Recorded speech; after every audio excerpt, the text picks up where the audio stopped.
we are doing. So in our class today, it is a continuation of our revisions.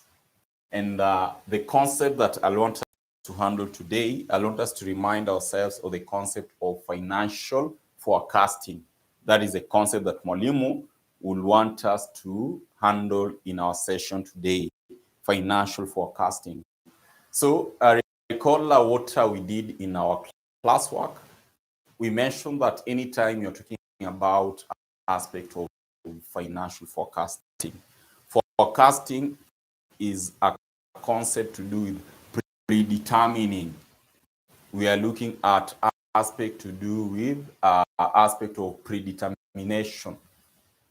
It's not something that has occurred, but we are planning. So it's something relating to future. So you're talking about forecasting. Relating it with what you are doing in finance, you'll find that anytime you're talking about aspect of a financial forecasting, companies or firms will always tend to forecast what they will earn in future, what expense they might incur in future, what they might require in future to continue financing their activities. And you find that this level on financial forecasting, this is categorized into three. It will be upon us to understand the concept to do with ratio analysis. It will be upon us to understand the concept of us forecasting, that is aspect to do with aspect of income statement and statement of financial position forecasting. And when we are talking of this, basically, the main agenda here, we want to look at what? External financing requirement. External financing requirement. Then it will also be upon us to understand the concept to do with cash budgets. So basically, these are budgets. Rather term it as what? Term it as budget. So at this level, these are the category of forecasting that we'll always be looking at. These are the category of forecasting that we'll always be looking at. So in our session today, my good students, I want us to handle the second element. And the second element is aspect to do with the external financing requirement. You are a firm, you are the financial manager there. In this case, you want to advise the company on the amount of external financing that they should source in future, given, of course, the estimated data that you'll be having. And this purely is according to how the company is performing. So you'll be tasked with that responsibility of advising the company on the external financing requirement that they can do or that they can source. And this is where you, as a financial manager, you should possess this knowledge. You should possess the knowledge of external financing requirement. For ratios, in that case, we will be looking at that because I know it is in our classwork. We'll also be looking at that later on. So we see that our main focus, financing requirement. That is our main financing requirement. External financing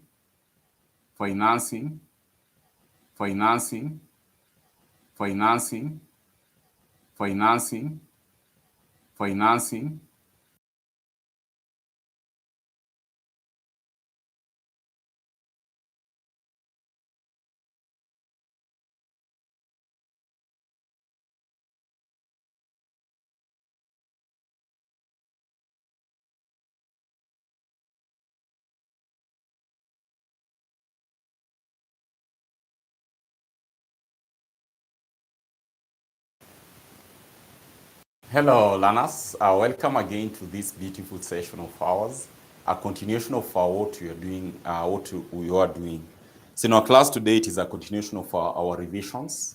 And the concept that I want us to handle today, I want us to remind ourselves of the concept of financial forecast.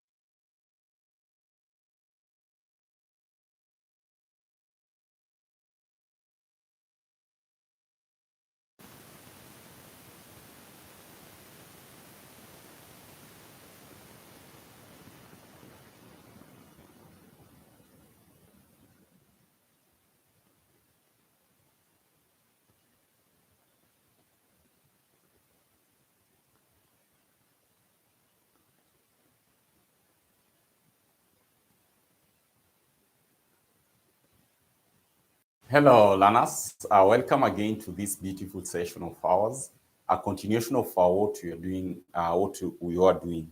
So in our class today, it is a continuation of our revisions. And the concept that I want us to handle today, I want us to remind ourselves of the concept of financial forecasting. That is a concept that Mwalimu will want us to handle in our session today, financial forecasting. So recall what we did in our classwork. We mentioned that anytime you're talking about aspect of financial forecasting is a concept to do with predetermining. We are looking at aspect to do with aspect of predetermination. It's not something that has occurred, but we are planning. So it's something relating to future. So you're talking about forecasting. Relating it with what you are doing in finance, you'll find that anytime you're talking about aspect of a financial forecasting, companies or firms will always tend to forecast what they will earn in future, what expense they might incur in future, what they might require in future to continue financing their activities. And you find that this level on financial forecasting, this is categorized into three. It will be upon us to understand the concept to do with ratio analysis. It will be upon us to understand the concept of us forecasting, that is aspect to do with the aspect of income statement and statement of financial position forecasting. And when we are talking of this, basically, the main agenda here, we want to look at what?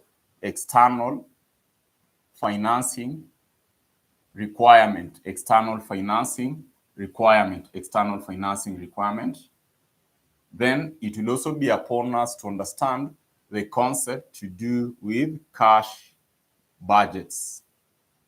So basically, these are budgets. Rather term it as what? Term it as budget. So at this level, these are the category of forecasting that we'll always be looking at. These are the category of forecasting that we'll always be looking at. So in our session today, my good students, I want us to handle the second element.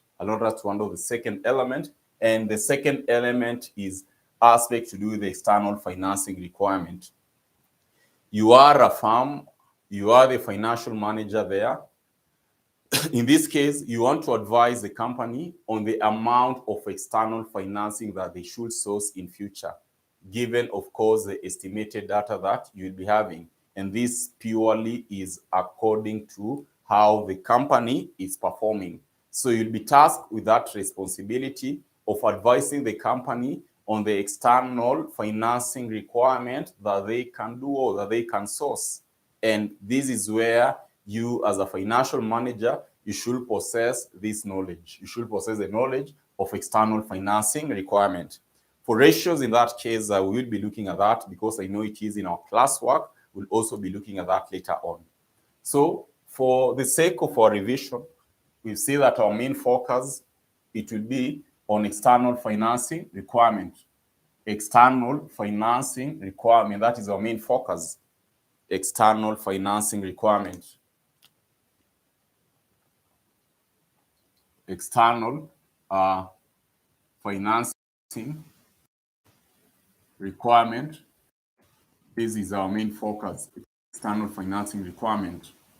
So basically, in this case, it will be upon you to estimate, or rather to come up with a forecasted statement of financial position, it will be upon you to come up with what?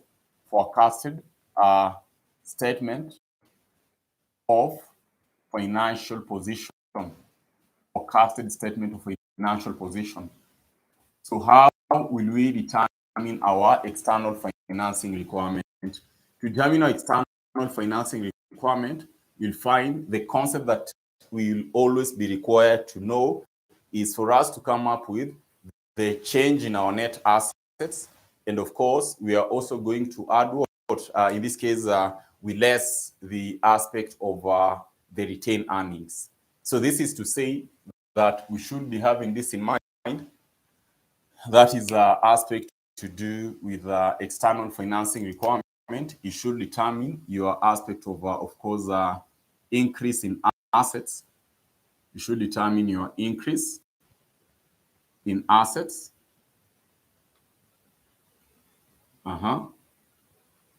You'll also be required to determine this is increase in total assets. Total assets. You should also be required to determine your increase in current, mark that word, current liabilities. Current liabilities. Current liabilities. We deduct that. Then you'll also be required to determine the expected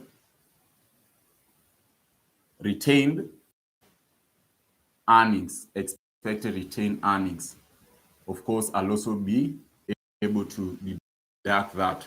So that as at the end of the day, whatever that I'll be having here, my good students, they should give us what? Our external financing requirement. The company will require to finance their activities. Of course, this is a long-term. That is our long-term external financing requirement. So once we are able to understand this concept, my good students will find that at no any given point will you ever find a challenge when it comes to determination of what? The external financing requirement. So to master this concept, let us consider this question of ours. Let us consider this question of ours. Mwalimu has shared the question there. Kindly confirm that is our question.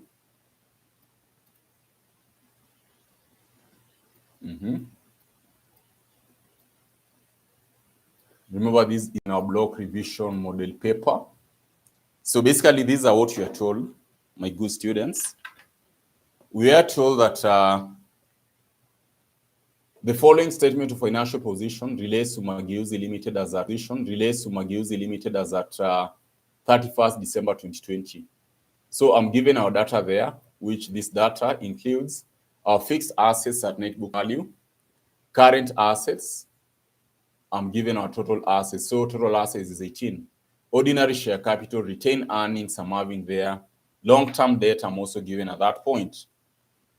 Then current liabilities I'm also given. Liability total. On the same case, we're also told that under additional information, these are what you are told. That ended in December 2020 amounted to 20 million. The sales for the current year, 31st December, are expected to increase by what? 4 million. So that is to say our current year sales will be what? 24 million, right? Because you are expecting it to increase by 1 million compared to what we earned last year. So our current sales will be 24 million. Now, two, you are told that the net profit margin and retention ratio for the year ended 31st December 2020 were 8%, that is our margin, and 30% respectively. So percent, whereas I was supposed to retain 30% of the net profit that I'll be having, right? So that is to say, my good students, that the moment we do have that case, if I'm retaining 30, it means that you're distributing what? Distributing, of course, the 70%. These ratios are expected to be maintained in the foreseeable future. All assets and current liabilities are expected to change in the current year ending 30. All assets and current liabilities are expected to change in the current year ending 31st December 2021 are the same percentage as the change in sales, are the same percentage as the change in sales. So given such a case, you'll find that it will be very easy now for us to determine these assets and liabilities. Required, the amount of external financing for the year ending 31st December 2021, and part 2, the pro forma statement of financial position as at 31st December 2021. So pro forma is what you're terming it as forecasted statement of financial position. What should we do? Of course, the first thing that I should do is to smile. And why should we smile? We should smile because we have all these concepts. I'm trying to squeeze this question here so that I work as you're seeing the question. So that is our question. Now let us handle it. Because you know very well that for us to determine this external financing requirement, these are the figures that we should be having. And we've mentioned them here, we've noted them here. So therefore, at that point, I need to determine the increase in sales. Of course, I need to determine the increase in liabilities as well as the retained earnings, right? So the first thing that we need to do, my good student, is for us to do what? The first thing that we need to do is for us to determine number one aspect of our new sales. New sales, we are talking of what? Our current sales was 20. It was estimated to increase by 4 to give us a new sales of what? 24. So aspect of increase in sales here, the increase in sales basically, increase in sales, we are talking of what? 4 million. That is our increase in sales. We are talking of 4 million. Now, it is upon us to determine, because it will that our assets will also, and liabilities will change based on what? Will also change based on this change in sales. So therefore, it will be upon us to determine, given the percentage of it. Remember the concept of when you are looking at the common size approach, right? Where we are presenting our income statement and statement of financial position as a percentage. So therefore, the same concept you're going to apply it here.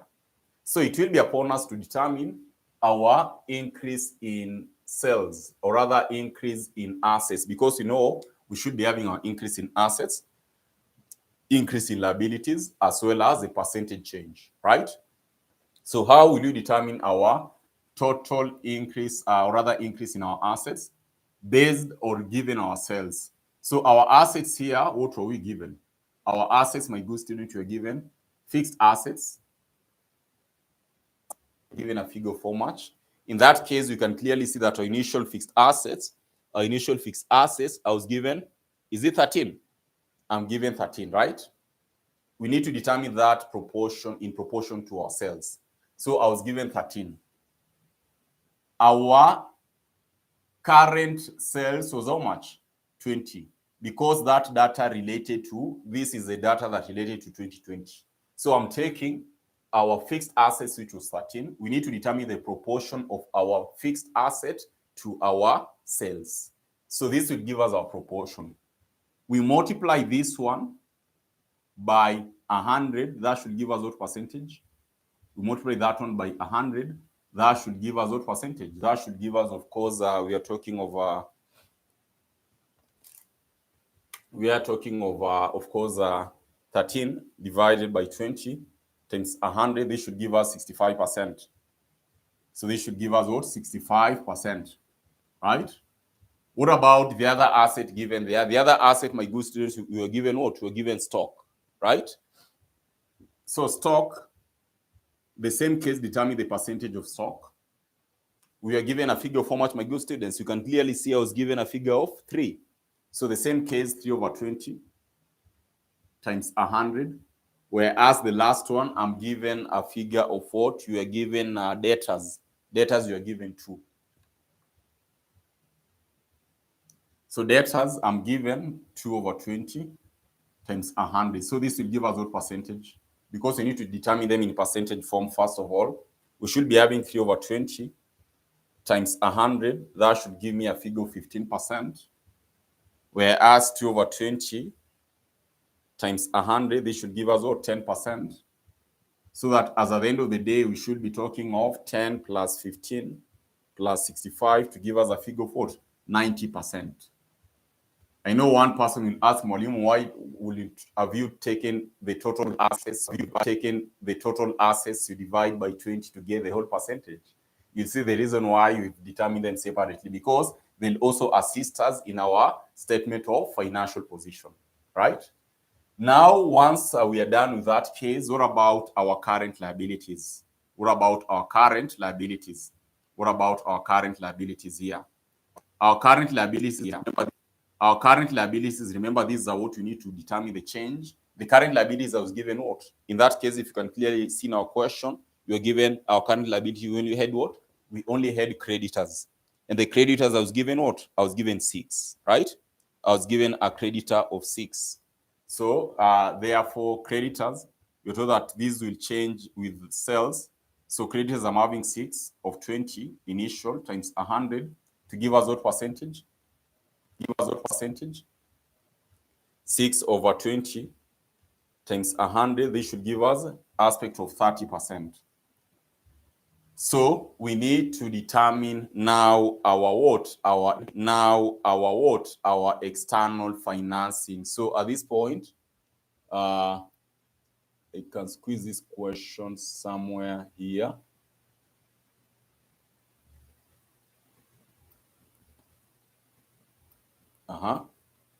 All right, just take a screenshot so that you work it out together quickly.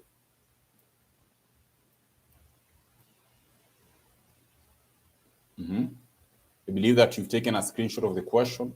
So these are what you're going to do quickly. Now, determining our external financing requirement. Determining our external financing requirement.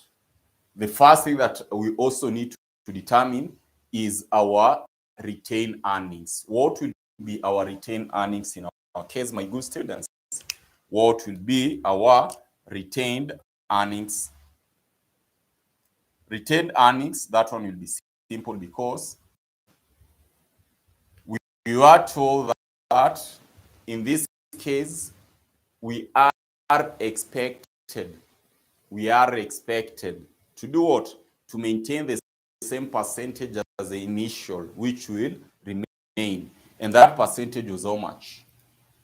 That percentage, look at note number 2. The net margin and retention ratio for the year ended 31st December 2020 were 8% and 30% respectively. So margin. Recall the concept of margin, my good students. Anytime you are talking of margin, we are talking of what? Our aspect of profit. We divide by our aspect of what? We divide by our sales. So that is our margin. Profit, we divide by our sales, should give us what? Should give us our margin. In our question, what were we given and what were we not given? In this case, my margin, I was given 8%, which is equal to the profit that we don't know. And the sales, we are given what? 24. So clearly we can say that therefore my profit here, remember the 24? This one, the new sales, right? Because you have to maintain it at that point. So my new sale, or rather our profit here, we should be talking of 8% times 24, which will give us what? So that should give us 8% times 24 will give us aspect of 1.92. And what were we retaining? Our retained earnings in that case, you are given a percentage of what? We are supposed to retain. So my retained earnings, I am supposed to retain 30%. So 30 of 1.92. So I'm having 0.3 times 1.92 to give us 0. That is 1.92. That will give us 0.576. So basically, that will be our retained earnings. That will be our retained earnings. That will be our retained earnings. So that will be our retained earnings, right? Now, once we have this, it will be very, very simple for us to determine our external financing requirement. So external financing requirement, my good students, I should be talking of the aspect to do with number one, increase in assets. Our assets, we say that they are going to increase with sales, increase in assets. Total, I'm having 90%. What was our increase in sales? Increase in sales, we had 4 million. Increase in current liabilities. Increase in current liabilities, we saw we had what? 30% times 4. So basically that should give us how much? That should give us a figure of 0.9 times 4, 3.6, 30 by 0.4, 30 by 4, 0.3 by 4, 1.2, right? Retained earnings. Retained earnings. We should be talking of our retained earnings to be 0.576, right? 0.576. That is what you do have. That is what you do have. That is what you do have. So therefore, that is to say that if I was to determine our external financing requirement, I'm going to have 3.6 minus 1.2 minus 0.576 to give me a figure of how much? 1.824 million. That should give us what? Our external financing requirement. External what you should be having. And that is what you're required to do. Just like that, imagine. Just like that. Always be given. Kindly always try to focus on the external financing requirement. Like in that case, I want you guys, as you're also doing your revision, I want you to check out this question, November 2017, question number 1C. I want you to check this question, November 2017, question number 1C. Try to go through that question. It was about external financing requirement, clear knowledge on that, right? So once we have determined that case, the next procedure will be what? The next item here will be where we are required to do what? We are required to prepare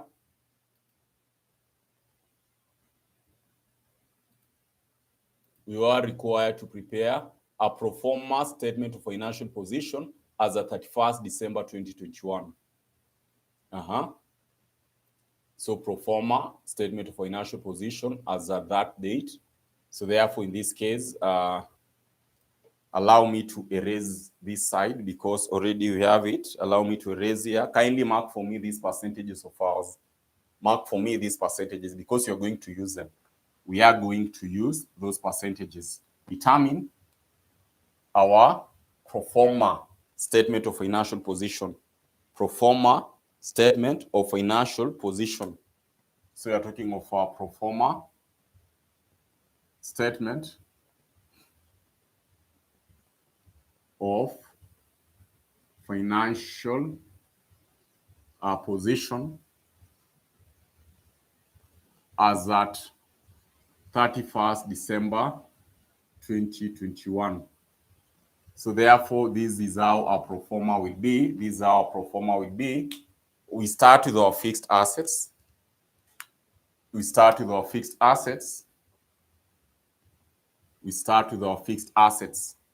What were we given as our fixed asset? The percentage that we are determined. We had determined a percentage of how much, my good students? we had determined a percentage of how much? We had determined a percentage. Was it aspect of fixed assets? I can clearly see we had 65%, right? We had 65%. So we are talking of 65% of our what? 65% of our sales. And sales currently, they are at 24. So therefore, that should give us 0.65 times 24, which will give us 15.6. Remember, our figures here were in million. So I'm having 15.6. What about current assets? For current assets, we start with our stock. Stock, we had a percentage of how much, my good students, we had already determined our stock. We had a percentage of, was it 15%? So we had 15% here. So I'm having 15%. That should give us 15%. That should give us 15% times 24, which would give us 3.6. We had debtors.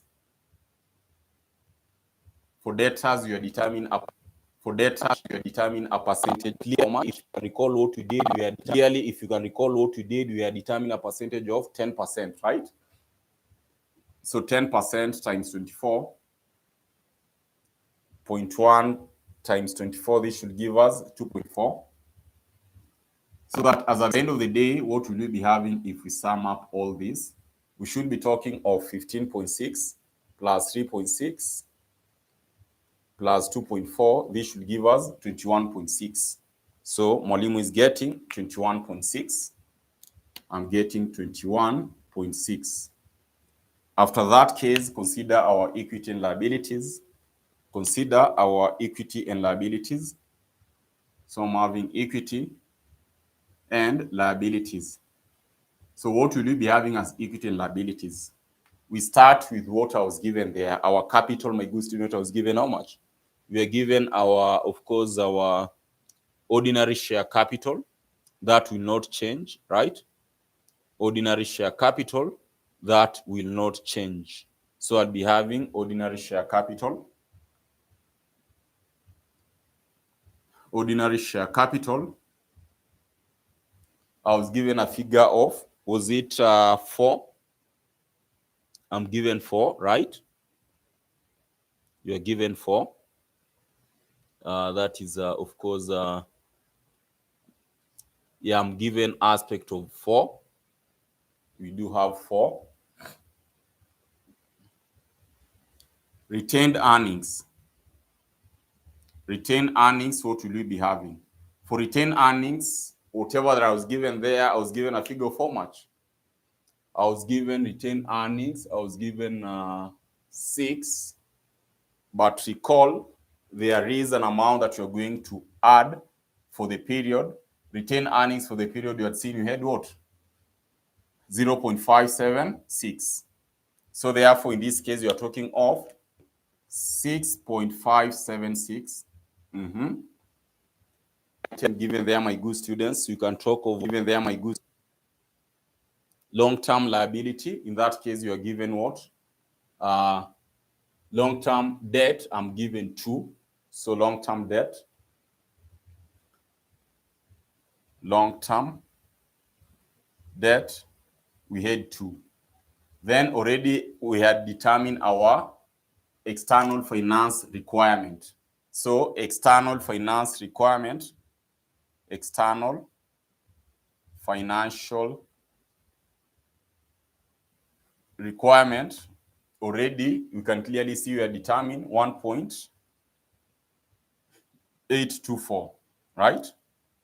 So my total equity, then we add our current, liabilities, and in our current liabilities, we only had what? Aspect of creditors. So we had our creditors, and for creditors, you are determining that percentage of, was it 30%? So I'm talking of 30% times the value of our creditors. We had what? Our creditors, we had a figure of 6. So 30%, of course, are not Yeah, we had 30% times 24. So that should give us a figure of how much? 30%, 24 times 0.3 to give us 7.2. So therefore, I'm having 4 plus 6.576 plus 2 plus 1.824. In this case, should give us 14.4. Then we add our creditors. Our creditors we are given here 7.2.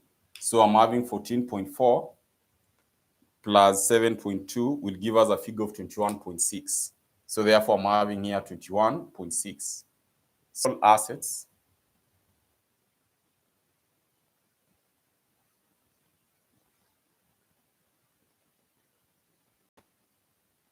Hello, learners. Welcome again to this beautiful session of ours, a continuation of what we are doing, we are doing.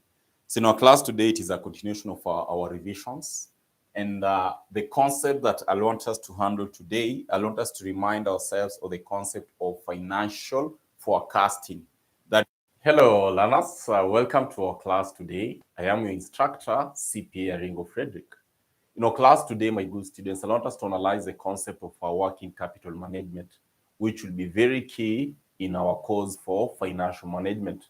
So looking at working capital management, you'll find that basically it's just a strategy that the firm normally tend to use to manage its current assets and current liabilities. This is what will entail the whole concept behind working capital management, whereby you are saying that basically it's just a strategy which a firm will use to manage its current assets and current liabilities.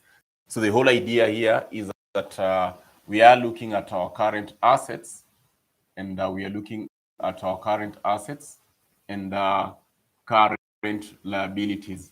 So we just want to look at ways which the firm is going to effectively manage the current assets and the current liabilities, whereby at this point you should know very well that for us to determine our working capital, anytime we are requested to determine our working capital, one key formula should always tend to click at the back of our mind.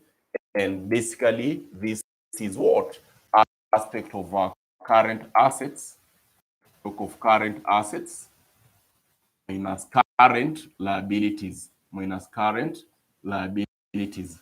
So this is very important, that should stick at the back of our mind, and that for us to determine our working capital, we normally tend to talk of what? Our current assets minus current liabilities. So to this point, we are understanding that we want to look at ways that we can effectively manage our current assets and current liabilities. So therefore, in this case, that is to say, we'll be looking at the following items in managing our working capital. So anytime you're talking of current assets, key element, of course, we'll be talking of receivables. I'll be talking of aspects of inventory, and I'll be talking of what? Cash, main items of current assets. Whereas under current liabilities, mainly, of course, we will be talking of what? Aspect of payables. Aspect of payables. If at all, of course, you know very well, current liabilities will also constitute items to the overdrafts and all the other elements. But here, basically, we're talking of what? Payables. So you'll find that this category of assets, and this is a category of current assets and category of what? Current liabilities. So our case, my good students, looking at the concept of working capital, it's just a matter of us to see how we are going to manage our receivables, how we are going to manage our inventory, how we are going to manage our cash, and how we are going to manage our payables. That is a summary of working capital management, my good students. So in this case, we'll be analyzing each and every concept, and because you're doing our revisions, which by the way, our model, our revision is ongoing, you can join these classes for those who are preparing for the exams. So in this case, in our class today, I want us mainly to focus on cash management, because by now we've understood that anytime you're talking of working capital, my good students, we'll be looking at current assets. You see the component of current assets. We've also seen the main component of what? Current liabilities. So therefore, that should take us to this main point here. I want us to look at what point, or rather ways that you can manage our cash. So therefore, in this case, I want us to look at this concept of management of cash, management of cash, management of cash, management of cash, management of cash, of course, under working capital, management of cash under working capital. And we'll be using an illustration question from our block model paper. This block model paper, kindly, you can just download below this video. We have a link which is below this video. On the comment section or on the details of this video, you're going to get a link. So this link, you're able to download the question that we'll also be doing in our class today. So looking at management of cash, my good students, because right now we have a basic understanding of what capital, or rather what working capital will entail. Talking of management of cash, at this point is upon us to understand that, of course, this is a liquid asset. And therefore, it will be very vital to see ways that you can manage our cash. Methods of managing our cash at this level, we'll talk of two main. That is, number one, we'll be talking of main methods of management of cash. Management of cash, you can have management of cash methods, management of cash methods, management of cash methods, management of cash methods. Methods of managing our cash, you say that at this level, we're talking of two. That is, number one, Miller-Orr model. And we'll be talking of number two, Baumol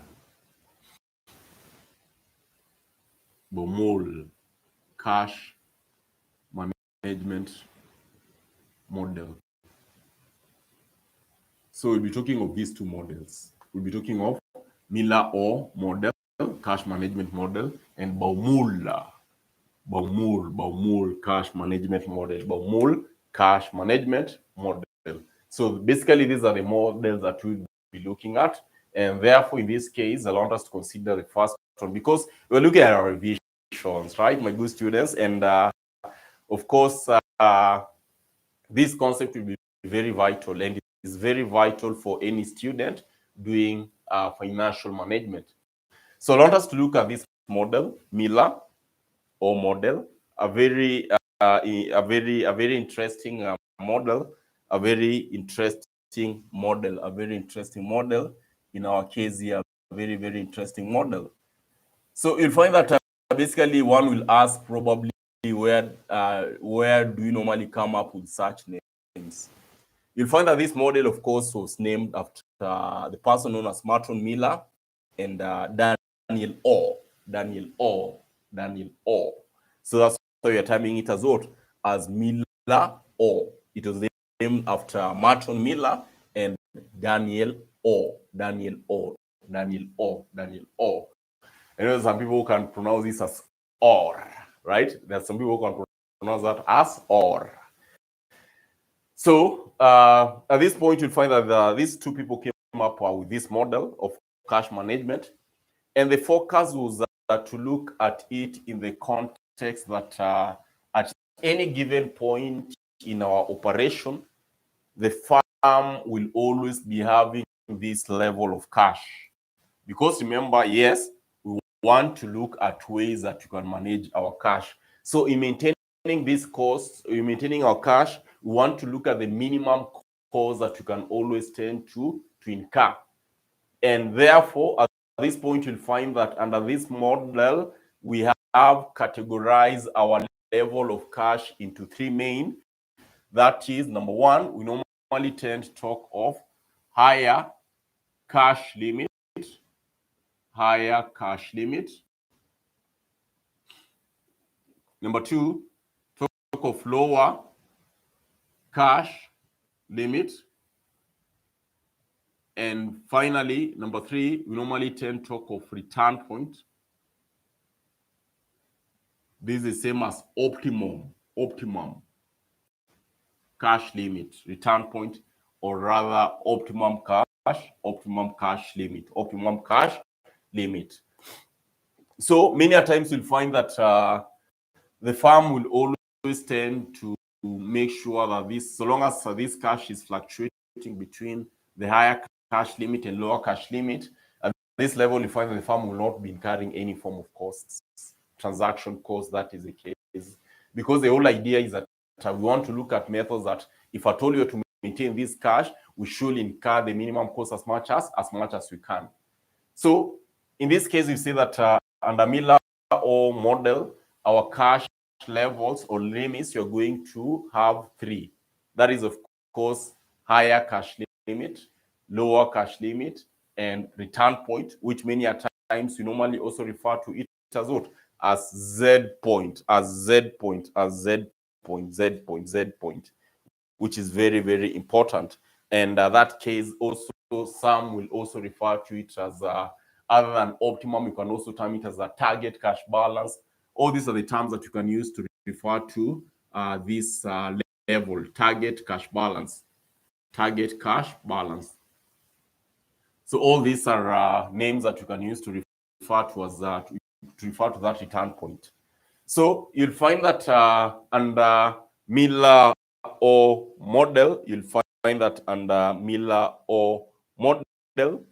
at this point, we normally achieve return point by expressing it as a third of spread.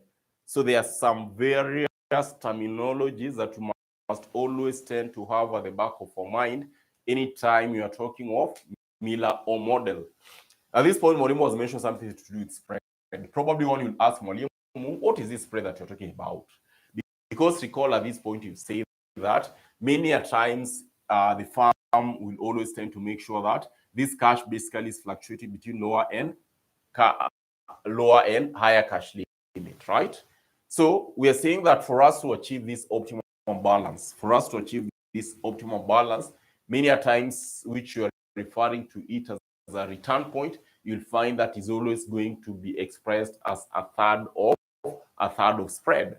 So therefore, these are some of the basic concepts that you must always be having at the back of your mind. Key concepts, term them as key concepts that you must always tend to have at the back of your mind. So number one, we are talking of what we are referring to here as spread. Because at this point, the whole idea is that you say that you'll find that this cash basically will be fluctuating in between.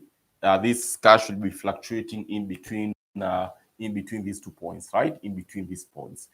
So talking of a spread, basically, for us to achieve our spread in assumptions of Miller-Orr model, it's just a simple concept whereby we know very well that I should be talking of what? I should be talking of a third, not a third, but three, into what? Aspect of course, 3 times the transaction cost times the variance, which the variance you know very well is just what? Standard deviation squared.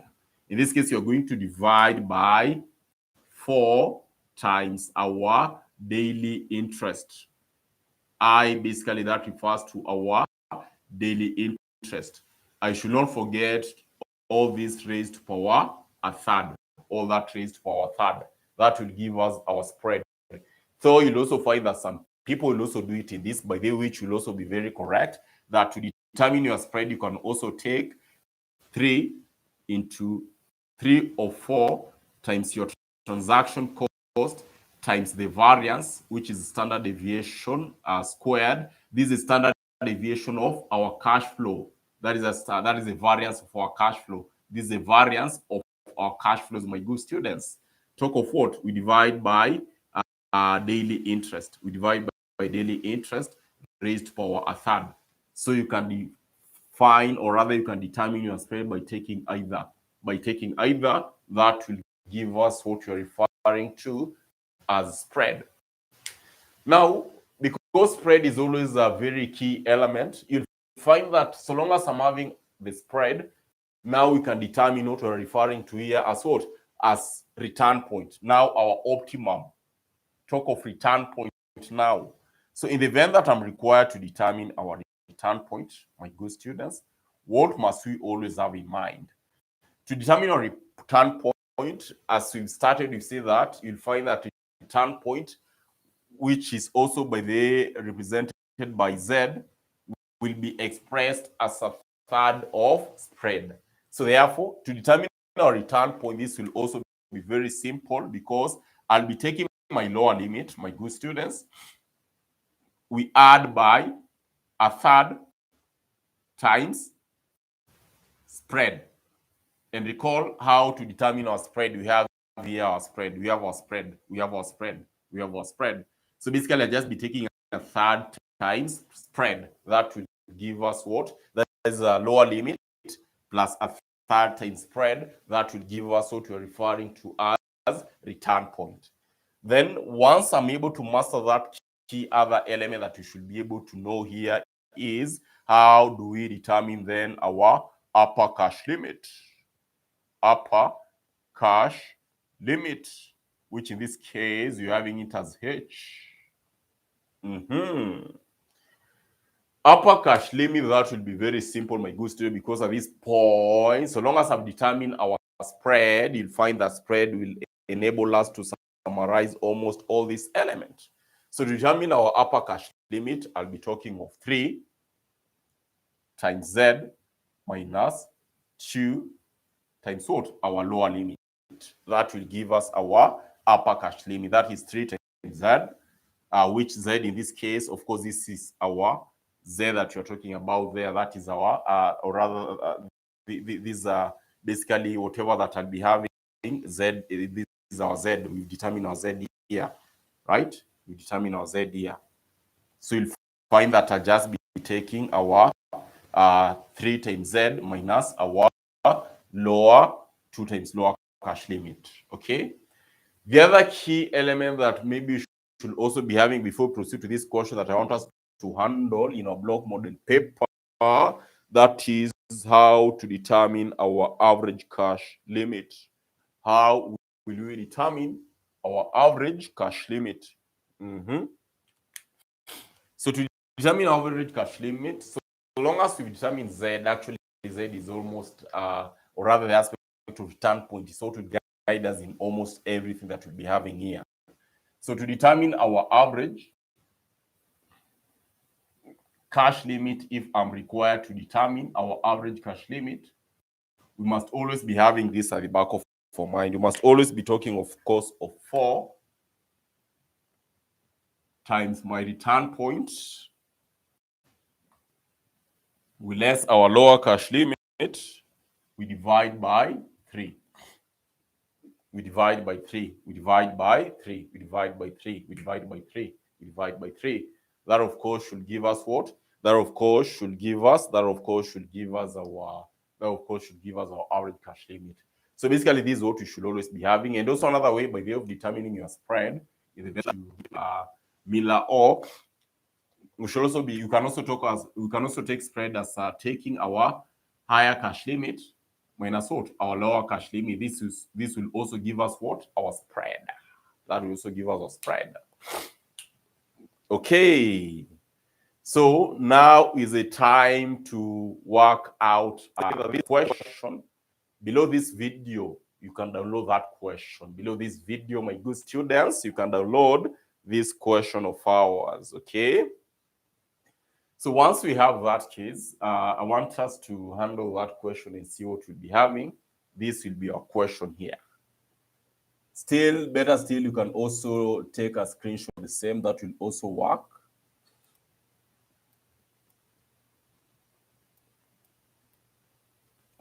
So that is our question. In this case, I can put it here, first of all, before you start working it out, so that you can clearly see it, so that you can clearly see our question here, and look at what the examiner wanted us to determine. Okay.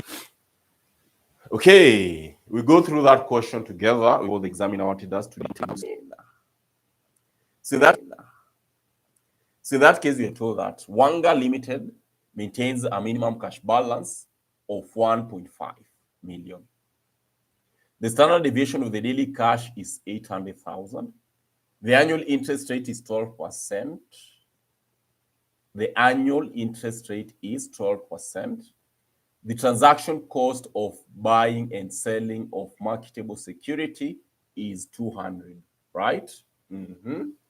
Then I'm also told here that assume that 1 year has 365 days were required to, number one, using the Miller-Orr cash management model, determine, number one, the return point, number two, average cash balance, and number three, what you are referring to as upper cash limit.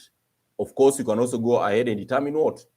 And determine, of course, you can also go ahead and determine our spread. You can also go ahead and determine our spread. So looking at that case, my good students, this is what you're supposed to do. This is what you're supposed to do. This is what you're supposed to do. Believing that you've downloaded the question, or better still, I can maintain that question there. Better still, I can maintain this question of ours here. So I'm going just to squeeze this question down here. I'm going to squeeze this question down here, believing that it's still visible to all of us. So the first question here, the examiner wants us to determine our return point. And clearly, we've seen that this is how we can determine our return point, right? So first thing first, whenever you're given such a question, the first thing that should click at the back of your mind, my good students, is the formula in determination of our return point. So let us erase the summary of what we had. Let us erase this summary and see what we'll be having. So here, the good examiner wants us to determine our return point, which in this case, we refer to it as what? As Z. So therefore, my return point here, which we refer to it as Z, we've said, number one, I should be having lower cash limit, which lower cash limit many times will always be given. I'm going to add what? We're going times my spread. So this is what will give us what you're referring to as. So the other question I'm going to ask myself, in this case, we don't have our spread. Many times I'll always be given our lower cash limit. So the big question I'm going to ask myself is that, do I know how to work out our spread? Do I know how to work out our spread? Of course, we should ask that question to ourselves if we know how to work out our spread. So spread, basically, we said we'll be talking of, of course, 3 into 3 times my transaction cost times my standard deviation squared of the cash flow. That is the variance of the cash flow. We divide by 4 times daily interest. This is daily interest raised power a third. Raised power a third. So this is what I want us to agree, my good student, and you'll clearly see how this will come about. We say that a return point, it will be L plus a third of spread. Can we agree and say that in this event, look at this case. Look at this case. If I time a third spread times my spread, can we agree that I'll be having, I want us to agree this, can we agree that we'll be having this case? Just a moment here.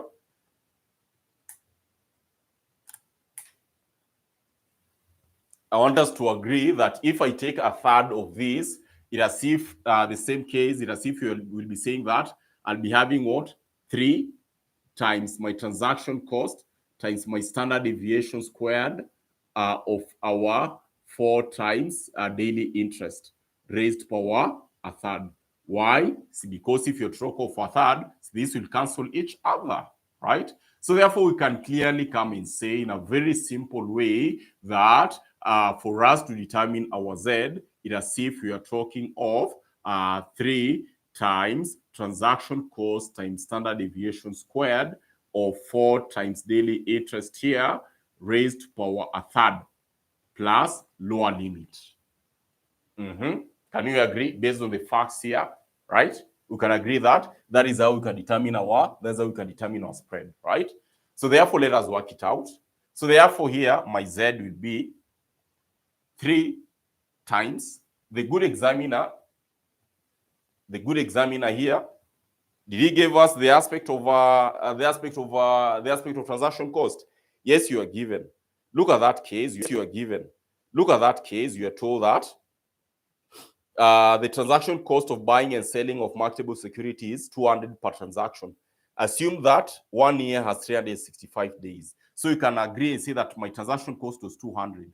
What about the standard deviation here? The standard deviation, you're told that it was the standard deviation of the daily cash flow is 800,000. Cash flow is 800,000. So standard deviation is 800,000. We need to square that. We are going to divide all this by 4 times my daily interest. That is why I want you to be very keen again. The good examiner here had given us what? Our annual interest. The good examiner had given us here our annual interest. Annual interest we are given of 12%. So can we agree we are talking of 0.12 if 12% is for the whole year. And for the whole year, we are having 365 days. So can we determine our daily interest? Can we determine our daily interest? If I'm having 365 days and I'm given this aspect of our transaction, or rather our aspect of interest is 12% for the whole year, and I'm having 365 days in a year, can we determine our daily interest? Of course, you can determine our daily interest. I'll just be taking 12%, which is 0.12, divided by 365, right? Divide by 365. I should not forget to raise this to power a third. Then, after we've worked it out, I need to add what? Our lower cash limit. I need to add our lower cash limit. And in this case, my good students, were we given our lower cash limit? Look at it clearly. We are told that Wanga Limited maintains a minimum cash balance of 1.5. So can you agree that 1.5 is our lower cash limit? Of course, you can agree because I'm given there directly. So at this point, I can remove this question of hours and see what we'll be having. I can just remove this question here and work it out. Now, this is where good students of mine, you are going to be tested your ability to use your calculator. Do you know how to use your calculator? If I may ask that question, right? Do you know how to use your calculator? This is a big test now. So how will you determine this?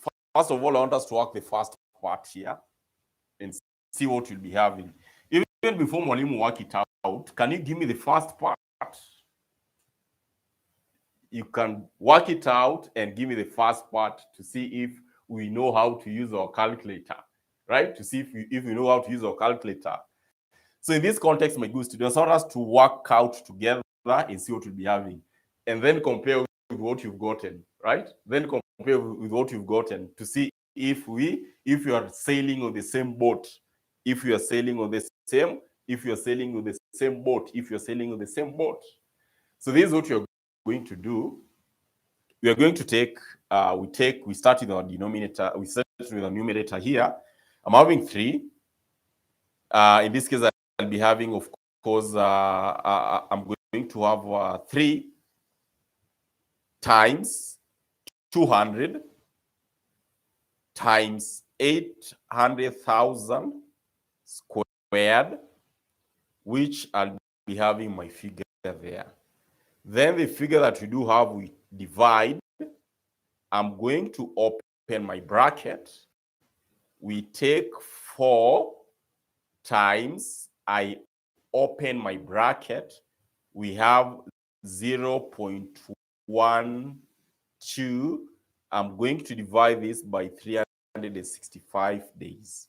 I close my bracket to close that segment, then I close my bracket to close the whole bit. So in that case, I'd be having my figure 2.92 raised to power 17. 10 raised to power 2.92 raised to power 17, right? So in that case, I need to have a third. I need to raise my answer to a third. Remember, this third is just the same as you are talking of what? Cube root. Raised to power a third is just the same as if you're doing a fourth of a cube root, right? So therefore, in this case, what are we going to do? I'm going to click 3. Then we do shift. On shift, if you check your calculator, you're going to see this sign somewhere. That is raised to power x, right? So after we've gotten our answer, in this case, we clicked shift. I'm going to click that raised to power, this sign here in your calculator. Then my answer equal sign. In that case, Mwalimu is getting this figure.